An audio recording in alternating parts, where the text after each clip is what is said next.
What's up guys, ATCG here. Welcome back to Yu-Gi-Oh! Deck of the Day. Today we're doing something very special. The new Banlist is finally out, and with it, Zodiac Trident is finally back. Unfortunately, it came with a cost of limiting Barrage, but it was a good move for Konami because, of course, if Barrage was a 3, then the deck would be a bit too generic. It would be an engine that every deck could use because of Master Rule 5, you could just do whatever you want and end with a Trident on the field as well. But now that Barrage is limited, the only deck that can actually use Trident consistently is, of course, its her own deck. And I'm doing the Zodiac deck profile. It's been such a long time, but this is a very nostalgic deck for me, and I hope you guys will enjoy it as well. And I'm going to show you exactly why this deck is really good right now. So now, before we begin, subscribe to the channel if you want to see more. If you like this video, give it a thumbs up. And now, let's get to the deck profile. So first of all, one Rat Pair. Rat Pair is probably the best all-around Zodiac because it's a one-card combo. You kind of need to have a Zodiac in the grave in order to be able to function, at least during the early game, because you won't be able to use Chakanai's effect if you don't have one in the grave. And it's the only one that gets you a Zodiac on the grave by itself, because if you start with Thoroblade, that you need something to discard. But Rat, by searching her with Tenki, you can just send your Ram straight to the graveyard. And I will show you the combo with Ram, that if you send it to the grave and have a zoo on the field, so that's basically with one Rat on Thoroblade or Ram, you can basically end with a Megalops on the field, and that's pretty much a win condition that some decks cannot deal with. 3 Whiptail, pretty good. It deals with all those problematic monsters like Abramax that some decks do not have an out. All those untargetable and indestructible monsters, Whiptail just banishes them immediately.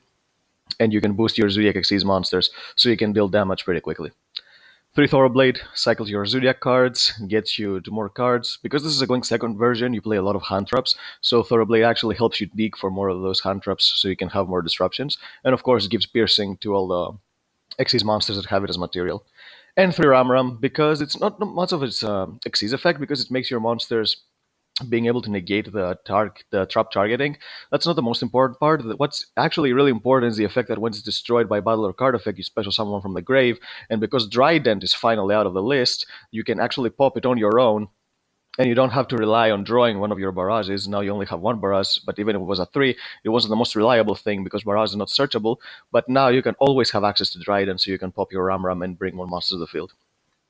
Now for the hand traps, I play a lot of them because this, like I said, this is a blind second deck. We play 3 Ash Blossom, 3 Effect Veiler, 3 Diddy Crow, 3 Infinite Impermanence, 2 Skullmeister, and 2 Ghost Ogre.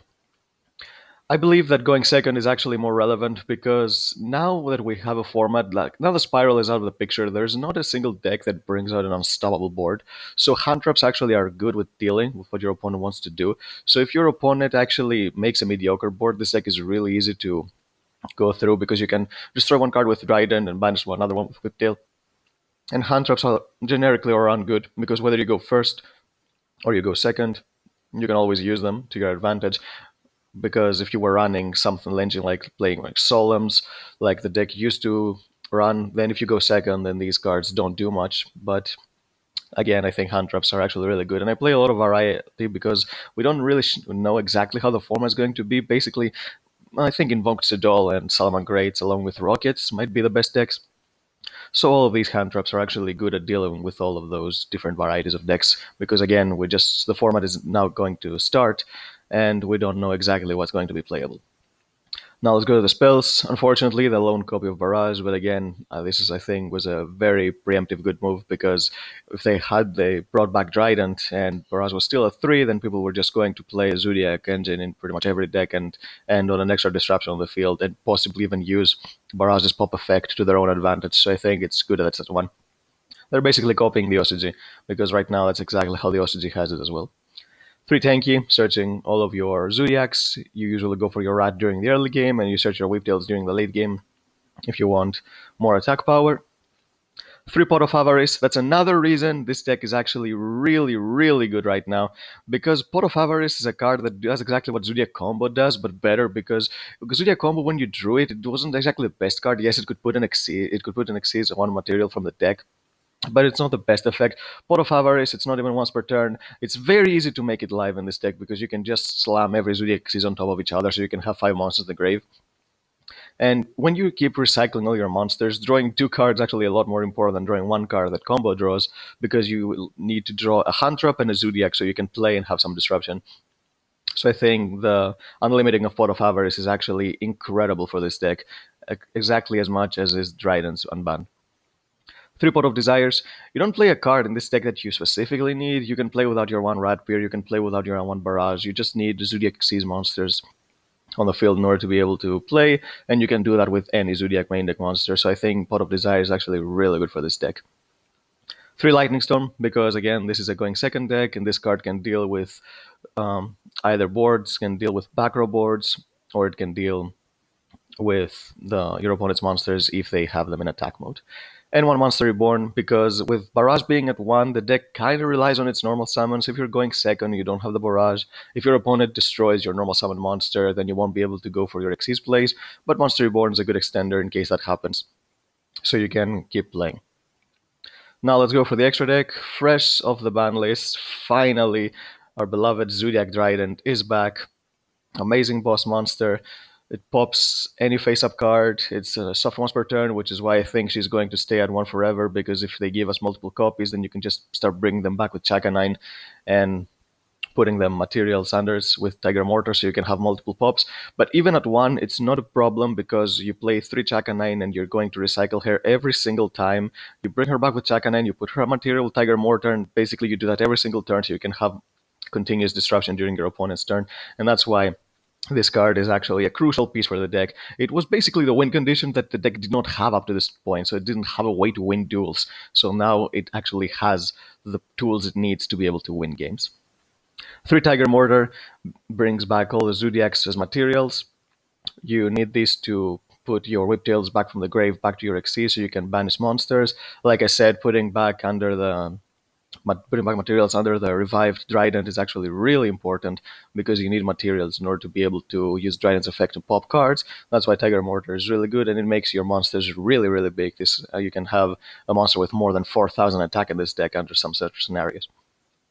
3 Chaka 9, because Chaka 9 is probably the second best after Trident. You bring back all your monsters. She's the part why the combo I will show you after the video is actually live, but you bring back your Trident every single time. You put a material under Trident with your Tiger Mortar. You have instant pops every single time, and you can also bring back cards like Ram Ram so you can have some floating. 2 Borbo. I think Borbo is good at 2 because it actually can win you some cheesy games, because you can attack directly, and when you're in a super late game, your opponent might not expect that you will just slam a Borbo on top of a Thora Blade and attack for 16 per game, so that can happen. And 1 Hammer Kong. Hammer Kong I don't think is worth running more than 1. The only reason he's in this deck is because you can bring him back with Chaka 9 and put him a material under with Tiger Mortar, so you can have his effect that he cannot be only targeted by your opponent's card effect, so you can maybe protect your Trident by a card like Forbidden Chalice or Infinite Impermanence. So he's the only reason the deck has some resilience to these kind of cards. He's not the best card, but it's a pretty decent monster all around. Now for the links. To Gravity Controller. With MR5, this card is not important as a part of a combo. It's actually important because of its effect, because it deals with monsters in the extra monster zone. So if you don't have access to a Whiptail, but your opponent has something like a Nevramax or a Warlord or something, you can just summon a Zodiac Xyz in the extra monster zone, summon Gravity Controller, attack over the monster that your opponent has in the extra monster zone. They will both be shuffled back in the extra deck. So it's an out in case you don't have access to your Whiptail, because with 1 Barrage, you don't always have the exact Zodiac you need. You just need any Zodiac in order to be able to play, but in order to be able to deal with your opponent's monsters, you need Whiptail. So if you don't have access to it, you need Gravity Controller in order to be able to survive from those big monsters. 1 Phoenix. I think Phoenix is probably the only nightmare that is going to see play with MR5, because back in the day, we used Unicorn in order to be able to get a marker that will be able to summon to the extra monsters. But now, with MR5, you don't need to link away your Phoenix, because it doesn't lock you. You don't need the arrow in order to be able to play unless you're playing a link-based deck. But in these Xyz decks, you don't really need it, so you can just summon it, pop a back row, and then continue with your plays in the main monster zone. And 2 Infinite Trap Fortress Megaclops. This is actually the better win condition than even Trident, because Trident is good, but she doesn't win games by herself. This card does, because there are some decks that cannot deal with it. And in case you don't know what this card does, You need 3 Xyz monsters in order to be able to summon it, which I'll show you exactly how to do it. It's very easy. And it's unaffected by monster effects except by Xyz monsters, and it can be destroyed by battle except by Xyz monsters. So unless your opponent is playing an Xyz deck, which now that Lunalite Tiger got banned, Xyz monsters will actually become a lot less relevant because without Tiger, the only Xyz spam deck was Lunalites. So now maybe the only deck that can bring out Xyz is Time Thieves. I don't know. But again, it will become a lot more resilient than it used to be because they could just summon a Redoer and get rid of it, but now nobody's going to play that.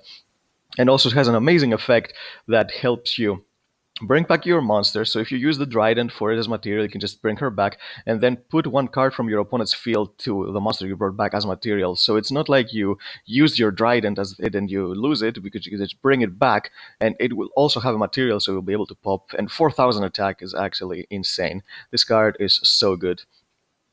So now I'm going to show you the combo I was talking about. You either need one Ratpier because you need a Zoodiac on the field and a Ramram in the grave. Ratpier does that on her own, but you can also do that with Thoroblade and Ramram because you can discard it. So you summon your Rat and you send your Ramram to the graveyard. And now, because Ramram is in the grave, you have a Zodiac in the grave, so you can use Chaka 9's effect. That's the big problem the deck has without Broad Bull. It doesn't have a way to detach a material without relying on you having something in the graveyard. But now that this is going to, but now with Trident, you can actually make use of this Ramram because you summon your Chaka 9, you detach your Rat, and you bring back your Ramram. And now you will summon your Trident on top of your Chaka 9. Then with Trident, you will detach the Chaka 9 and pop the Ramram. The Ramram will bring back the Chaka 9, and keep in mind, the Chaka 9 is not a hard once per turn, it's a soft once per turn, so since you brought it back with Ramram, you can use its effect again. So you can summon your Tiger Mortar on top of your Chaka 9. You're going to detach your Trident, and you're going to put your Rat or your Ramram under your Chaka 9. And Chaka 9 is going to detach her material to bring back the Trident, and now you have 3 Xyz monsters on the field, so you can link them all for Megaclops and have a pretty much a win condition that some decks do not have an out for. So as you can see, it's very simple. Back in the day, we used Barrage to do this combo. It wasn't very reliable because, again, like I said, Barrage is not searchable, but now that you have access to Trident, you can pop your Ramram whenever you want. So that's why this combo is very easy to do. And I think this might actually be a rogue deck because it has a win condition that some decks do not have an out for, which is huge because if you're playing like against Shadows or maybe Rockets, they don't have an out. I don't think they have an out. And it's very easy to summon, and because you play these one-card engines that the deck is known for, because you can just Xyz summon with one monster, you are allowed to play a plethora of Hunt Traps. I play like 16 Hunt Traps in this deck, which is actually a huge amount. So you can basically stop any kind of deck because you play a lot of different ones. And the deck actually plays through pretty much anything. Since there's not a break my board that deck, unless you count Rockets as one, but it's not nearly as oppressive as Spiral was, I think the deck can play through anything. And it actually has some potential. Keep your eye out for this deck. It might actually be a contender for the next format. But for now, if you enjoyed this video, guys, leave a like. We're going to update a lot more decks that got a boost from the ban list or got slapped by the ban list, but we think still have some potential. Like the video, subscribe to the channel if you want to see those deck profiles, and we'll see you next time.